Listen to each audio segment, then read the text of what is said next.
What is up, everybody? It's your boy Chris Phoenix here, bringing you Road to Fantasy Football Legacy Episode 8. I hope you enjoyed the two-parter last week, where the trophy was given out. And this week, let's take a review back on Week 7, what happened, and let's also look at Week 8, projections.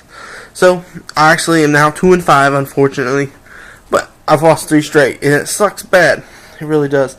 But my division's still close. I'm only, I think, 3 games back from first. So, I still got a chance. We got halfway through the season here. This is the mid-season episode.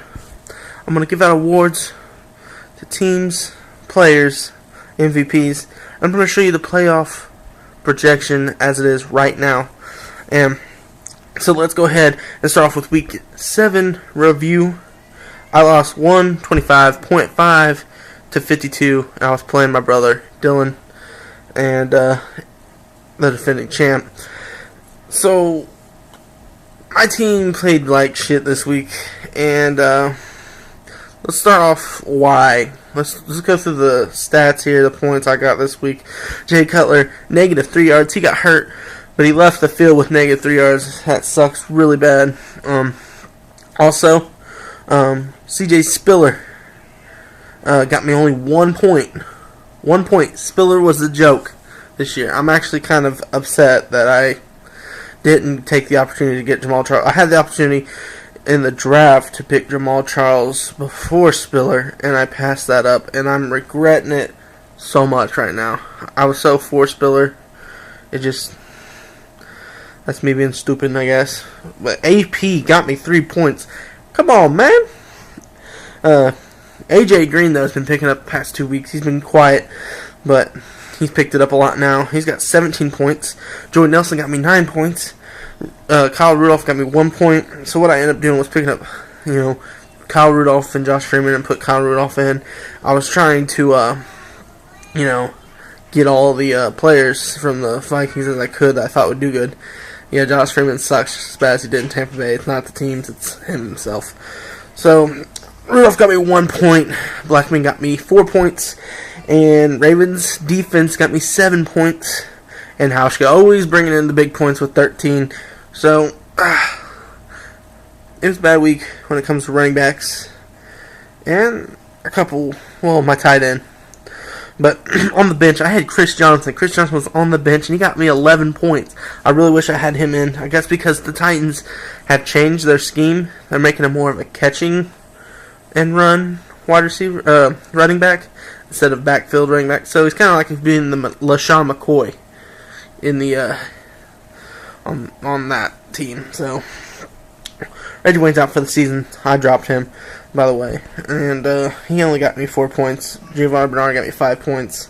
Trent Richardson, the bust of the season.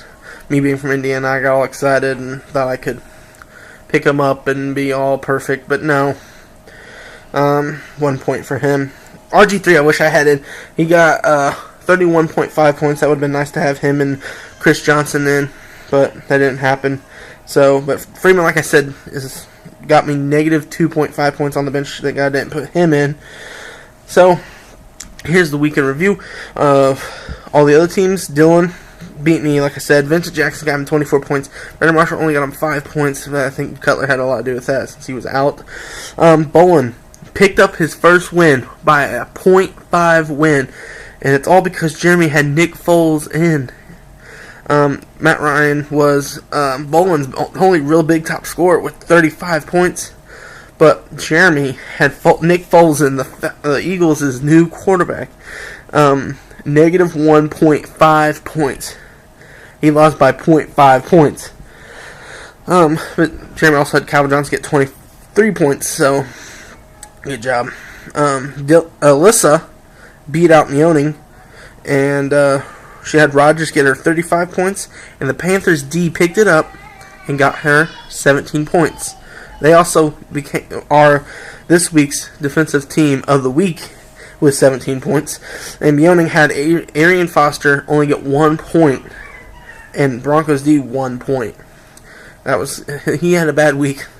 So, and he had Jimmy Graham playing.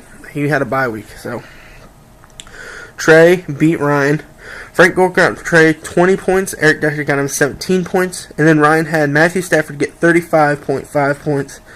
34.5 points, sorry. And Matt Forte 27 points. So let's take a review on what's the standings right now here. Well, in the AFC, my division, Alyssa is 4-3. Ryan is 3-4. I'm 2-5. And Bolin, with his new win against Jeremy, is 1-6. The division's still close for the top three there. I'm only a couple games back. I could still win this. I'm on a 3-game losing streak. That doesn't mean I can't go on a 3-game winning streak. So let's see here. Like I said, Alyssa got Defense of the Week with the Panthers. So let's go to the NFC, where Dylan is 6-1, Trey is 5-2, Meoning is 4-3, and Jeremy is 3-4. All the bottom. Dylan's going to come out. I would think Dylan's going to come out the champ in that division, but Trey is on a comeback. He's only lost 2 games. Dylan's lost 1. So anything can happen here. That whole division's close, I'd say. So Bolin is the only one I think that's out of it. He'll be the 8th seed, but you never know. So let's go with the awards this mid-season. The MVP for defense goes to Dylan with the Chiefs. Dylan got the Chiefs, and they have the most fantasy points going into mid-season here. So they got the mid-season MVP award. So let's go up to tight end. The tight end with the most fantasy points going into mid-season goes to Jimmy Graham on Team Meoning. So there you go, Jimmy Graham. He got an award. And let's go to wide receivers now. Wide receivers. No, let's go to kickers. I missed the kickers. The kicker going in mid-season with the most fantasy points is Matt Prater on Prater Haters, Alyssa's team. And obviously, because he's on the Broncos, they're scoring a lot, so he has the most fantasy points. So let's go to wide receivers now, like I said. And there's a 2-way tie here. Trey picked up a wide receiver in a trade that got him an award. Wes Welker for the Broncos is on Trey's team, and he is tied for the most fantasy points going into the season, mid-season. The other one is my wide receiver, AJ Green. I did not expect him to, be one of the top receivers still. He doesn't acting like it, but he has the most fantasy points going into the season with Wes Welker mid-season, and so I picked up a wide receiver MVP award, as did Trey. We share that. Now running backs. Trey also has this running back who is leading the league in fantasy football points going into mid-season. Jamal Charles of the Kansas City Chiefs is that guy. I really wish I picked him up. Like I said, I had the opportunity to, and I passed on it. I didn't think I should have him, but that's my loss. And of course, everyone knows this one. The quarterback MVP going into mid-season is obviously Peyton Manning for the Broncos on Dylan's team. So, as it stands right now, trophies-wise, point-wise, trophy star-wise, Dylan's got 11 stars, Trey's got 6 stars, Meoning's got 4, Alyssa's got 4, I've got 4, Ryan's got 2, and Bolin and Jeremy have not got a star or a trophy banner this year.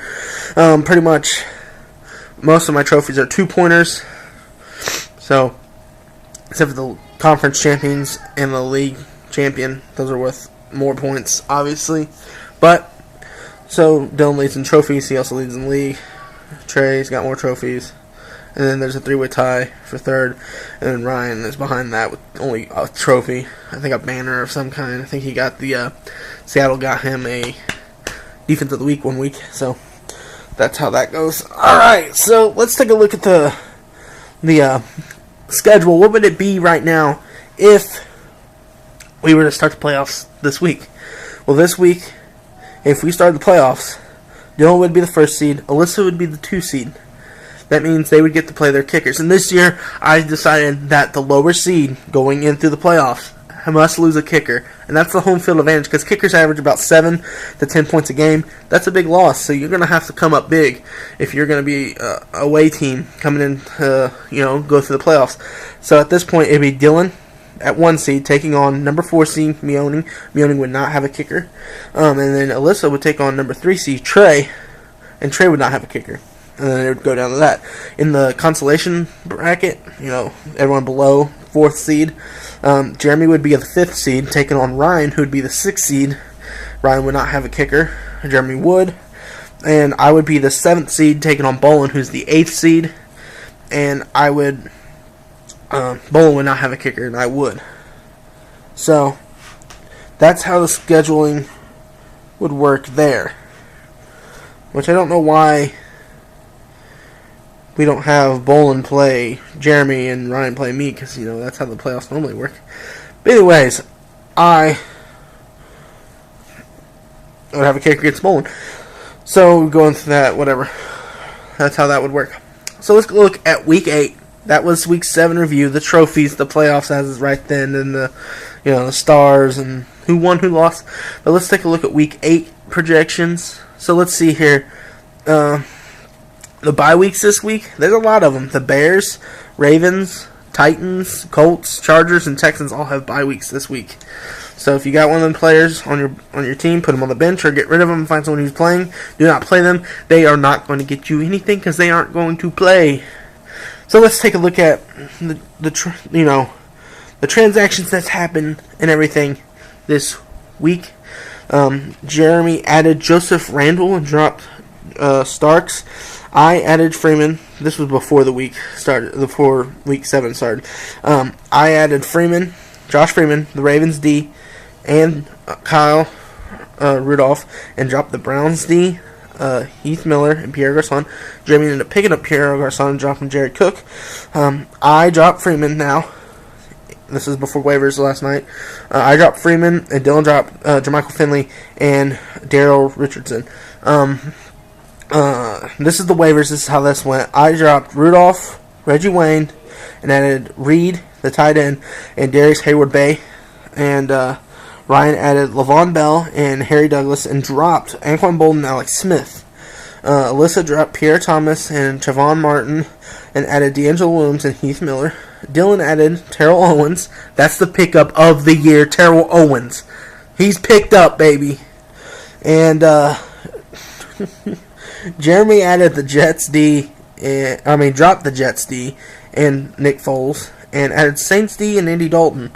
I traded T. Rich for Danny Woodhead. It hasn't went through yet. It doesn't process till the 23rd, so it should be here today, but I don't know. And I added the Bengals D and dropped Jay Cutler since he's going to be out for a while. So right now I'm projected to lose to Alyssa. That's who I play this week, my fiance Alyssa. And it's 107 to 104. It's close. But I have RG3 in, projected to get 29.5 points for me. Giovanni Bernard is in with 3 points. AP, 13 points. AJ Green, 11 points. Jordan Nelson, 11 points. Reed, 11 points. Blackman, 5 points. The Bengals D, 8 points. And Hauschka, 12 points. On my bench, I have Spiller at 4. Johnson, Trent Richardson, Ravens, Darius Hayward-Bay, and Keenan Allen. Oh, yeah, I also added Allen. I don't know why I didn't have that in here, but I had Keenan Allen. But Keenan Allen and all of them are on a bye week. Percy Harvin may play this week, Monday night, or may play Week 9.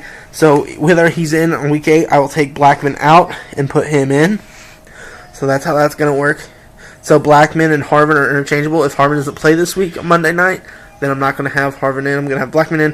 If Harvin's ready to go for Week 8, I'm going to put Harvin in, take out Blackman. That's how that's going to go. So, 2-5. I'm third in my division conference, but we're going to get this going. We're going to get this. So, this has been your boy Crispy Nips. This is Road to Fantasy Football Legacy Week 8, Episode 8, whatever you want to call it. I'm out of here. Stay crispy, motherfuckers. Stay crispy.